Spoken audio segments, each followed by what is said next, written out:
Okay, so now we're in the car. Removing the shift assembly doesn't require anything in the way of special tools. We're just going to start by putting the key in position 1. That's going to allow me to very easily be able to move the shifter assembly around. There's also an interlock release under this panel that allows you to do the same thing, but I'm just going to turn the key to make life a little bit easier for me and put my foot on the brake pedal.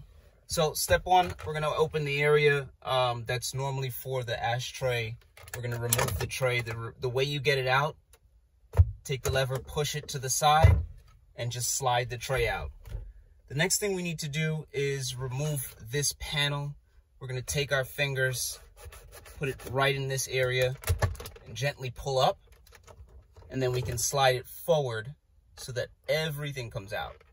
Now we want to fold everything up and begin removing any harnesses that are attached. In this case, there's one for the shift indicator light and another for your assemblies for suspension. Some cars have Parktronic also. So once everything is up, there's going to be a little knob that you need to turn, and once you turn it, everything's released, and you can simply pull up firmly to get the assembly out. And that's all there is to it.